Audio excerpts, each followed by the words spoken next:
નમસ્કાર મિત્રો, LD high school Sachin Surat આપ સૌનું હાર્દિક સ્વાગત કરે છે. સ્ટાન્ડર્ડ 10 સાયન્સ ચેપ્ટર નંબર 10 પ્રકાશનું પરાવર્તન અને વક્રીભવન ભાગ 11. અંતર્ગોળ લેન્સ વડે જે પ્રતિબિંબો રચાય છે એ પ્રતિબિંબના સ્થાન, પ્રકાર અને પરિમાણની વાત કરવાના છે.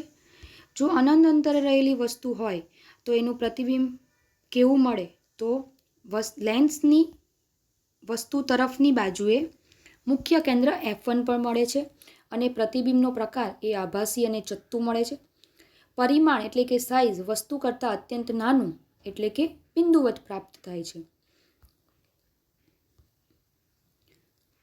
જો વસ્તુને અંતર્ગોળ લેન્સ માટે જો અનંત અંતર અને પ્રકાશીય કેન્દ્ર ઓની વચ્ચે મૂકવામાં આવે તો પ્રતિબિંબનું સ્થાન લેન્સની વસ્તુ તરફની બાજુએ F1 અને ઓની વચ્ચે મળે છે. પ્રતિબિંબનો પ્રકાર આભાસી અને ચત્તું છે. પ્રતિબિંબનું પરિમાણ વસ્તુ કરતાં નાનું પ્રાપ્ત થાય છે. આકૃતિમાં જોઈ શકો છો તમે કે AB કરતાં A', ની પરિમાણ નાનું છે અને ચત્તું પ્રાપ્ત થાય છે અને F1 અને ઓની વચ્ચે પ્રાપ્ત થાય છે.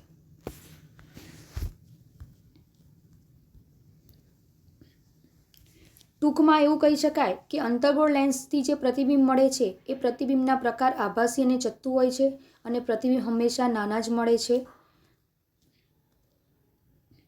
ગોલીય લેન્સ માટે સંજ્ઞા પ્રણાલીની વાત કરીએ તો લેન્સના પ્રકાશીય કેન્દ્રને ઉગમ બિંદુ તરીકે અને લેન્સની મુખ્ય અક્ષને X અક્ષ તરીકે લેવામાં આવે છે.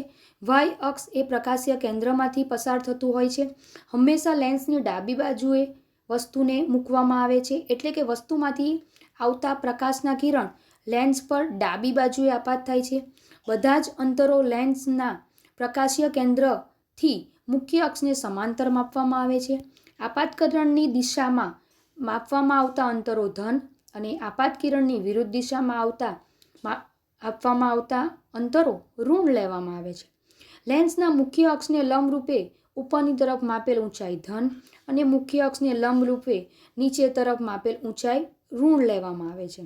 આકૃતિમાં આપણે જોઈ શકીએ છીએ બહિર્ગોળ લેન્સ માટેની સંજ્ઞા પ્રણાલી, અંતર્ગોળ લેન્સ માટેની સંજ્ઞા પ્રણાલી.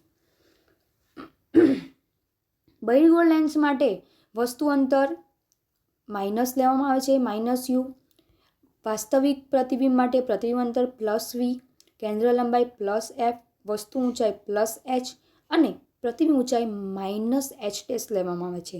જ્યારે અંતર્ગોળ લેન્સ માટે વસ્તુ અંતર -u, પ્રતિબિંબ અંતર -v, કેન્દ્ર લંબાઈ -f, વસ્તુ ઊંચાઈ +f અને પ્રતિબિંબ ઊંચાઈ +h' લેવામાં આવે છે. તમે આકૃતિમાં એ જોઈ શકો છો. લેન્સનું સૂત્ર.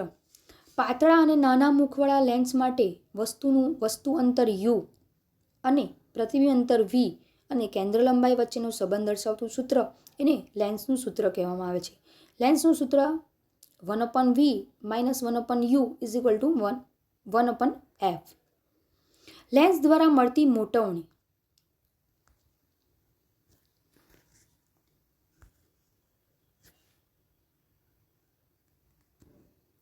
લેન્સ દ્વારા મળતા પ્રતિબિંબની ઊંચાઈ અને વસ્તુની ઊંચાઈના ગુણોત્તર અને પ્રતિબિંબની મોટવણી કહેવામાં આવે છે.